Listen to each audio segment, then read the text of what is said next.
तो I think जो आज के मंडे नाइट रॉ के बाद सबसे बड़ा क्वेश्चन है वो ये है, क्या सोलो सिकोय सही में रेडी नहीं है अभी फिलहाल अकेले लड़ने के लिए। So hello everyone and welcome back to new video. जो WWE का आज हुआ रॉ का एडिशन है वो खत्म हो चुका है और मैं कहूंगा कि कोडी रोड्स और रोमन रेंज के प्रोमो से पिछले वाले से ज्यादा अच्छा ये वाला प्रोमो था। अब यहाँ पर किस तरीके से कोडी रोड्स ने ट्राई किया बरी करने का रोमन रेंज को, लेकिन रोमन उल्टा AEW को भी बीच में लाया और भी शो पर बहुत सारी चीजें होती हैं बिकॉज हमारे ऊसोस ने चैलेंज एक्सेप्ट कर लिया Sami Zayn and Kevin Owens वाला और इनका जो मैच है ऑफिशियल हो चुका है। लेकिन इस वीडियो में सिर्फ हम लोग मेन इवेंट वाले सीन के बारे में बात करेंगे। So without wasting any time let's begin this video. अब देखो होता क्या, पहले हमारे tribal cheap and disputed universal champion Roman Reigns ring में आते हुए नजर आए और रोमन रेंज आते हैं आराम से, उनके साथ में सोलो सिकोय होते हैं। इससे पहले हम लोग क्या देखते हैं कि रोमन एक प्राइवेट जेट के अंदर जिमी जो उसो को वापस भेज देते हैं, लेकिन वो कहते हैं सोलो सिकोय उनके साथ ही रहने वाला और Solo Sikoa Paul Heyman Roman Reigns final ring में एंट्री लेते हुए नजर आए। रोमन रेंज सेंट लुइस से कहते हैं एक्नॉलेज करने के लिए। अब इससे पहले कुछ और कहें तुरंत वहां से जो कोडी रोड्स से थीम सॉन्ग है वो भी हिट होता हुआ नजर आए। कोडी रोड्स आते रिंग के बीचों बीच में,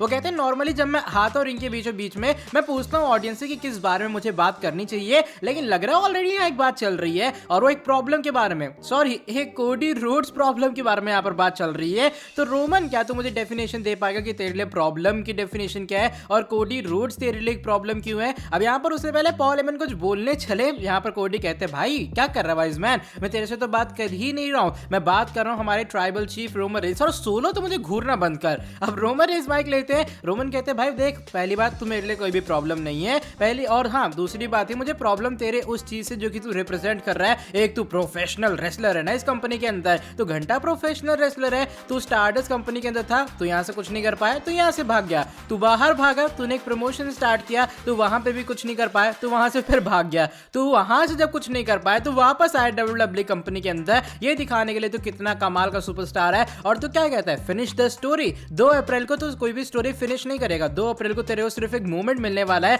3 अप्रैल को जब तू उठेगा तो शीशे के सामने देखेगा तो अपने आप को कन्फ्रंट करेगा और तू समझेगा कि हाँ भाई तेरे अंदर वो चीज नहीं है और तू अपने फादर को प्राउड फील नहीं करवा पाया, तो बस जिंदगी भर भागता हुआ आया है। अब कोडी रोड्स माइक लेते हैं बिकॉज जो क्राउड है एक तरह का रोमन को इस चीज में बहुत सपोर्ट करती है कि कोडी एक तरह के भगौड़े टाइप से हैं। कोडी माइक लेते कहते हैं हाँ जो रोमन ने कहा सारी चीजें सही थी, लेकिन मैं इस चीज के बारे में बिल्कुल भी गिल्ट फील नहीं करता हूँ बिकॉज जो कंपनी मैंने शुरू की थी अब मैंने उसे उतना चला दिया था और इंश्योर करके आया हूँ कि हर जो लॉकर रूम का इंसान है वो वहां से अच्छे खासे पैसे कमा पाए, इसलिए उसकी मुझे बिल्कुल भी दिक्कत नहीं है। और हाँ अगर रोमन तूने एक बार फिर से मेरे फादर का नेम लिया ना, तूने एक बार फिर से अपने मेरे फादर की ना अपने नाम से डिसरिस्पेक्ट करने का ट्राई किया, तो वो तो यहाँ पर नहीं जो तेरे को आके बायोनिक एल्बो दे देंगे। मेरा भाई यानी कि गोल्डस भी यहाँ पर नहीं जो तेरे को आके अटैक कर देगा। मैं यहाँ पे हूँ और रेसलमेनिया के अंदर मैं तेरी धज्जियां उड़ाने वाला हूँ। पता है मेरी मदर मुझे मिली थी और उन्होंने मुझसे क्या कहा था कि रोमन को नॉक आउट कर देना और एक बार फिर से आखिरी में हारने के बाद भी उस पर मारना ताकि उसे हमेशा याद रहे कि उन्होंने डस्टी रोड्स का मजाक वगैरह उड़ाया था। अब यहाँ रोमन कहते हैं कुछ कहने चलते हैं, उससे पहले जो कोडी है वो इंटरप्ट करते हैं, कहते हैं देख तू अपने आप को ट्राइबल चीफ समझता है, अपने आप को हेड ऑफ द टेबल समझता है, मैं तेरा फ्यूचर बताता हूँ क्या होगा। तू हारेगा रेसलमेनिया के अंदर, मैं बनूंगा चैंपियन, तेरे पास से चैंपियनशिप जाएगी। सबसे पहले तुझे जे ऊसो लीव करने वाला है, जे ऊसो जब लीव करेगा कुछ टाइम बाद जिमी ऊसो भी तुझे लीव कर देगा और जिमी ऊसो जब तुझे लीव करेगा तुझे लग रहा है ये सोलो सिकोय जो अपने आप को बड़ा शाना समझ रहा है, लेकिन सोलो तू भी अकेले लड़ने के लिए रेडी नहीं है, ये भी तुझे लीव करने वाला है। अब जब तीनों इंसान यानी कि ऊसोस और सोलो सिकोय लीव कर देंगे, ये जो तेरे साथ में है ना क्या नाम है इसका पॉल हेमन, ये भी फिर से एडवोकेट बन जाएगा यानी कि फिर से ब्रॉक के साथ रियूनियन हो जाएगा। अब रोमन इसको कहते हैं कि भाई तो एक इंसान रह जाएगा बिना फैमिली के, तो वो एक चीफ रह जाएगा बिना ट्राइब के। अब रोमन काफी गुस्से में होते हैं, इससे पहले कुछ बोले, गुस्से में माइक ड्रॉप करते और रिंग से जाते हुए नजर आए, लेकिन अचानक से सोलो सिकोय और कोडी रोड्स के बीच में स्टे डाउन हो जाता है। अब यहाँ जो रोमन रेंज है पॉल हेमन दोनों कहते हैं भैया सोलो बाहर आ जा, सोलो बाहर आ जा, सोलो आते नहीं है। सोलो जैसे जाने चलते कोडी ताना मारते हैं, कहते मैंने कहा था ना सोलो तो बिल्कुल भी रेडी नहीं है। सोलो जाते समोन स्पाइक ले, लेकिन सीधा कोडी रोड्स एक लात मारते हैं सोलो सिकोय के चेहरे के ऊपर। सोलो फिर से खड़े होते मारने के लिए, लेकिन इस बार रोमन रेंज आते हैं और वो रोकते हुए नजर आए सोलो सिकोय को और कुछ इस तरीके से जो आज हुआ मंडे नाइट रॉ का मेन इवेंट वाला चीज है वो हमें एंड होता हुआ नजर आया।